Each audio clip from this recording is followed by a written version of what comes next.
friend, it's Pat Sloan here. It is welcome to Snowman Day. I have snowmans, I have mermaids, what else do I have? And I have a laundry basket for you today.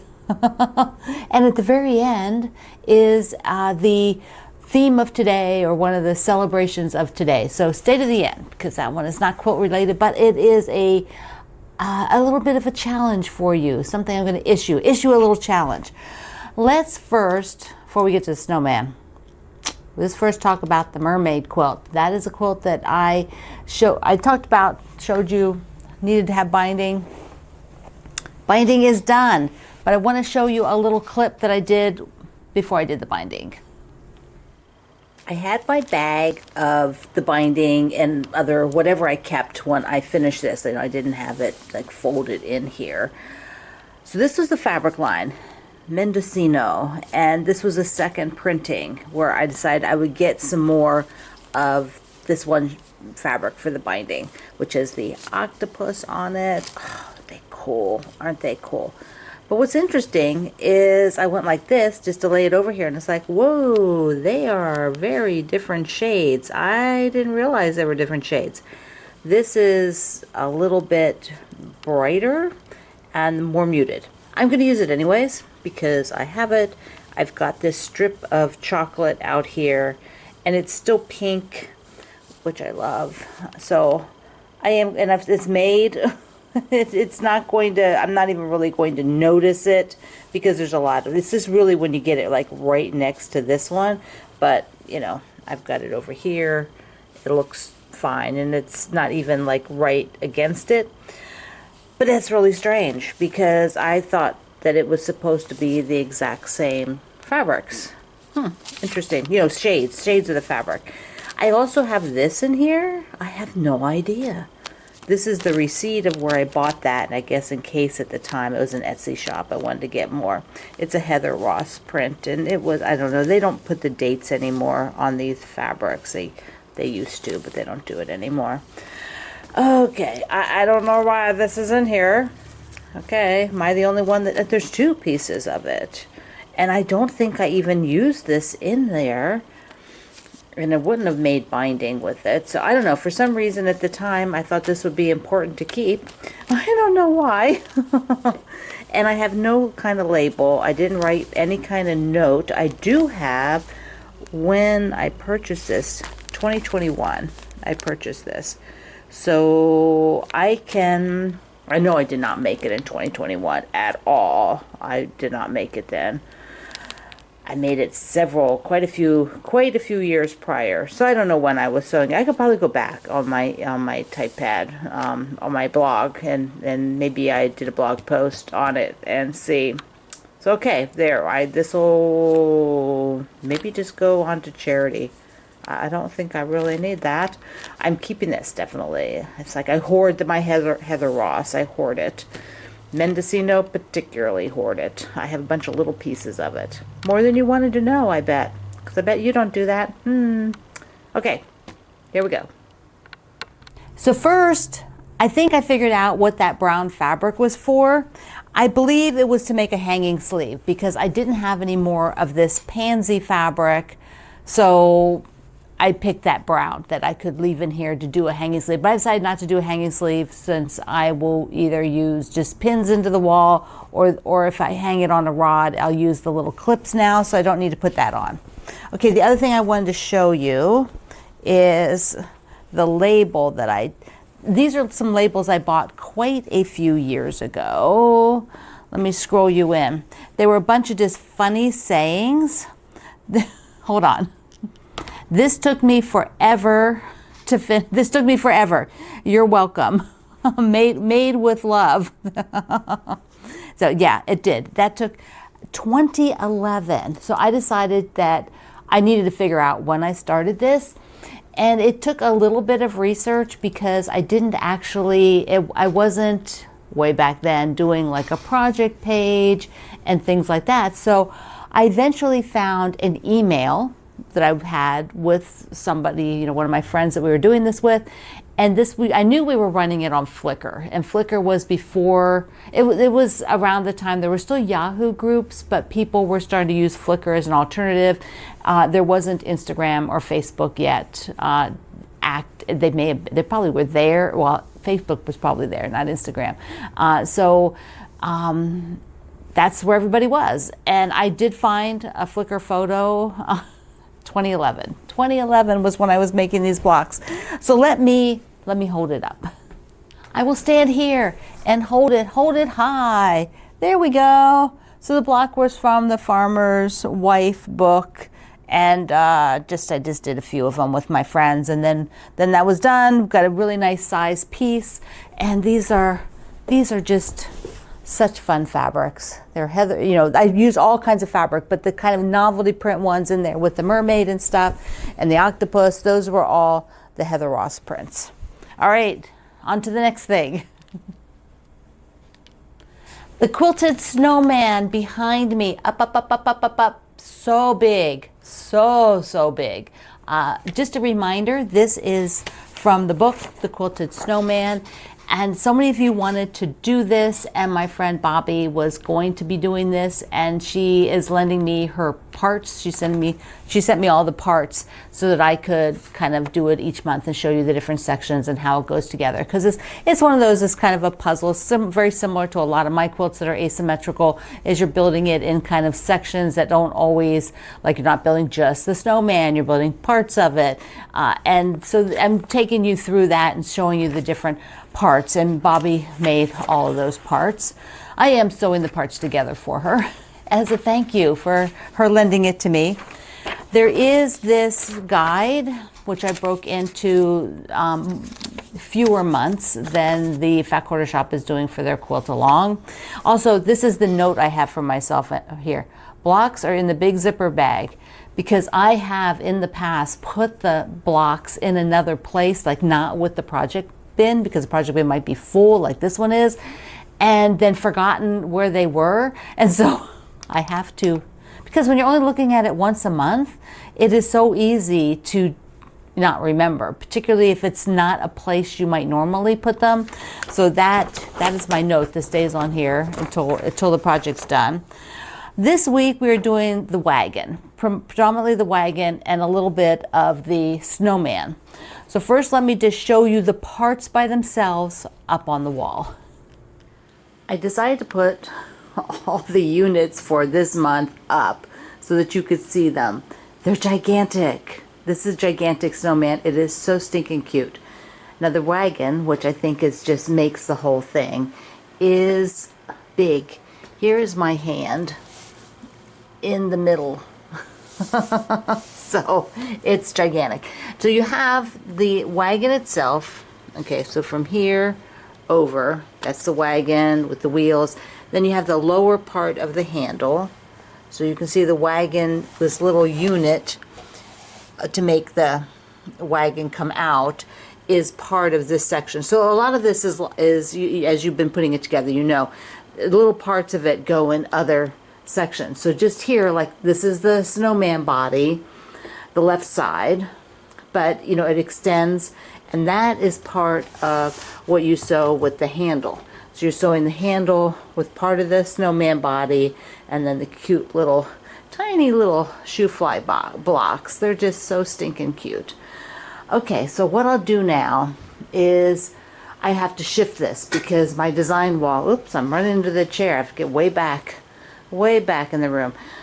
My design wall, I'm going to have to put stuff way up there, and this part then will just hang down. I'm going to have to pin it along the bottom edge. So let me get the rest of it up. This is how wide it is, wider than here. I have a table here and a cupboard. I could move it over that much, but it's not wide enough to get the last section. So I've just sort of set it on the top there so you can get an idea. Next month you'll finish all the parts for here, but there you go. Like this tree obviously goes even all the way up. So here we go in all its spectacular glory.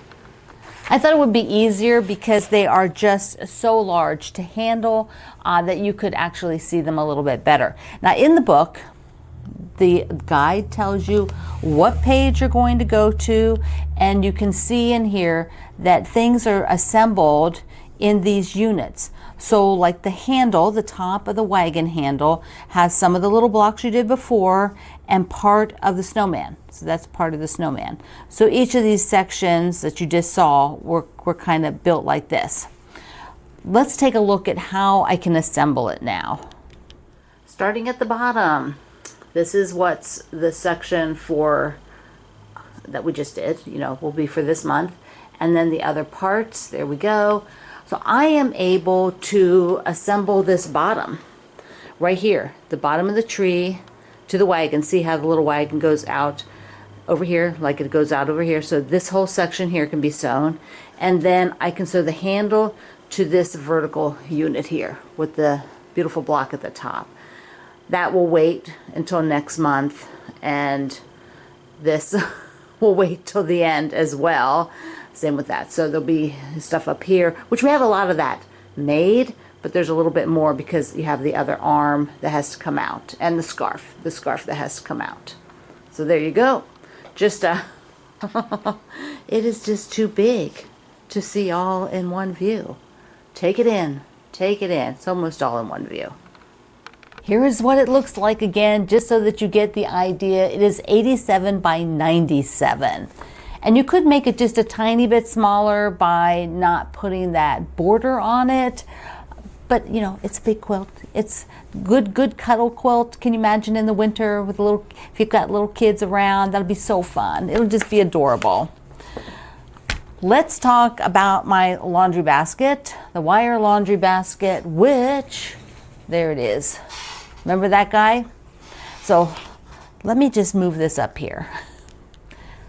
These are, really great. They're on wheels. There it goes out there on wheels that you can see. I love it. It's, I don't know how, like 22 across there. So I can fill it with quilts.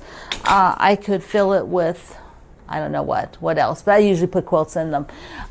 This is what was in there before. It was double-sided and no batting. I still didn't have any batting. But what I did do this time, which I showed you before the other day, was buy a tablecloth so that I'm not doing any lining on it. I took a bunch of videos while I was, like little clips, while I was working through making it. So let's take a look at that. I'm working with a tablecloth, and it's already come hemmed, and there's the manufacturer's tag. There is kind of a right and wrong side, but I'm not too concerned about that. You can try to mark it if you wanted so that your sides and your bottom, are the same. The pattern has you doing batting and quilting it. I'm not going to do that. I didn't do it on my first one. I am not doing a lining this time. I am going to cut off the hem because I need to make the base circle. That's what I'm working on, is doing the circle. I don't want the hem at all anyways because I'm going to have to make a new hem, and so I don't want to have to be matching that up in any way. So I'll be trimming that off. So the bottom circle, I'm going to cut a square and then make it into a circle, either as the pattern says, or I will just cut a template myself, draw big, it's like 22.5 across my basket. Let me get the basket. Here's the basket with my original one in it, and there's no batting. This is just the two cloths made so that they're wrong sides together. And it always was maybe a little bit soft on the edge. It's not like this firm edge in there, which I'm fine with. And now I will just be doing the black gingham on the fold over. And it's a little bit, it's not like a perfection. Maybe if I, stuff goes in there that isn't what I see. So I'm not worried about that being like flat. Now I can put my yardstick across here, and you can see it is at about 22.5 for mine. So that's the circle of the base. So you would have to measure yours because most likely you do not have this basket. So you would have to do the measurement for yours if yours is that size or whatever circle it is. So I am going to get that circle made, and then I have to figure out again, because the pattern is pieced. It's like a strips of fabric along there from like a jelly roll, and I'm just using a solid piece of fabric I did before, so I have to find the measurement, the correct measurement for my outer piece. So there's only like a base and then one long outer piece, and that's it. This is for the long side. It'll be end up being like 72.5, and I will probably have mine, it'll be just a tad longer so that the fold over will be just a little bit more than what's currently there. Whoops, there we go. What's currently there, it'll probably be just a tiny bit longer. So I trimmed it up to the nearest straight line, so I can use this to cut that 72.5 length. Here is the side cut, and actually I'm going to leave the hem that's up here from the tablecloth. I'm going to leave that because that'll flip out and be on the outside. You know, I might as well just leave it rather than cutting off and rehemming it again. So this will get attached to the circle.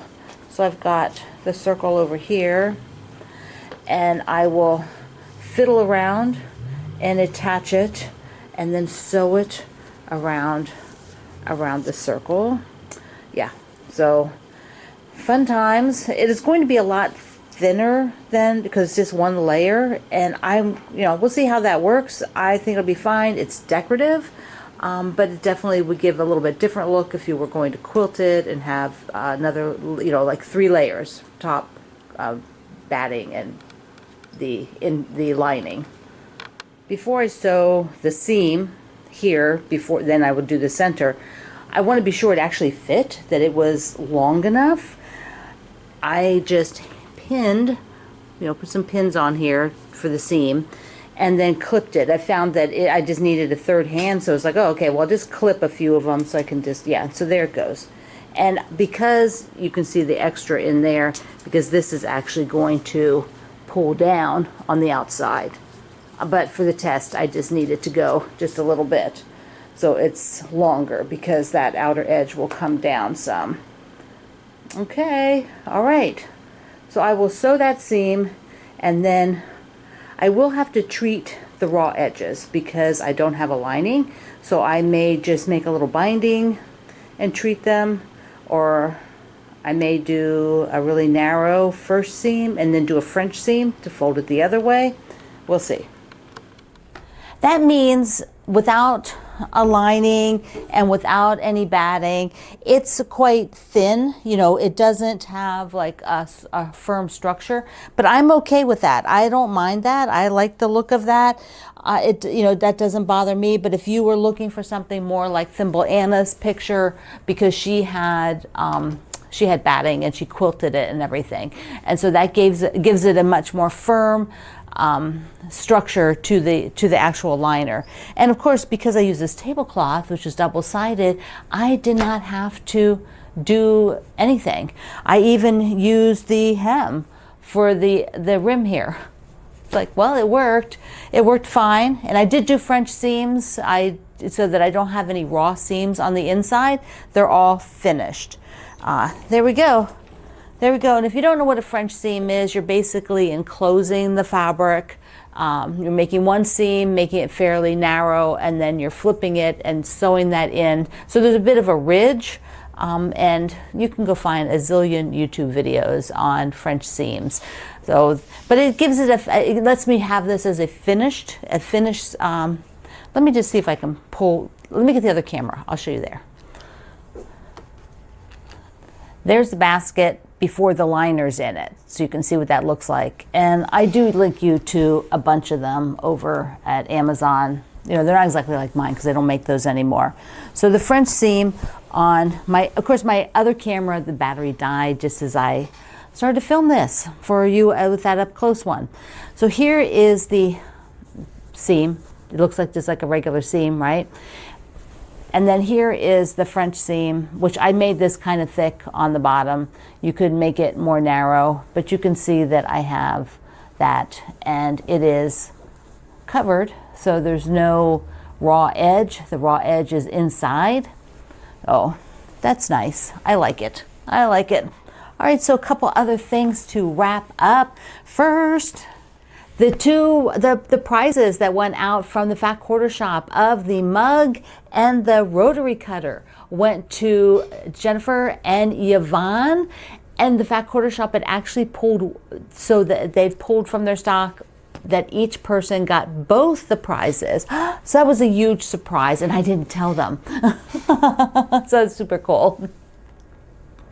The other thing I want to share with you is my friend Kendall, who has a YouTube channel and helps me out and does videos about some of my projects. He went and to the one of the big shows in Australia. He's Australian. He went to one of the big shows and did some photographs, a little video, and put a really nice presentation together. Plus, the facility is absolutely stunning where they hold this, and he tells you a little bit about the building's history. So that link is below directly to that video, but check out all his others and please subscribe to his channel. And the last thing is a celebration for today. It is Haiku Day, and haikus are poetry. They are, let me get this right, they are a Japanese poem of 17 syllables in 3 lines of 5, 7, 5. So there's 3 lines of the poem, just like you see on this graphic. 5 on the first line, 7 syllables, and then 5 syllables. And haikus were something when I was in high school that apparently I must have had an English teacher or some teacher who enjoyed those. And because we had to do them, writing poetry really isn't my thing, but I have high school friends who have continued to this day to write haikus. So I challenge you, if you want to try a haiku, do it and put it in the YouTube down below. We would love to see what you put together. All right, my friend, I love you. Mwah. Thank you for being here in the Sloan Zone. I will see you online.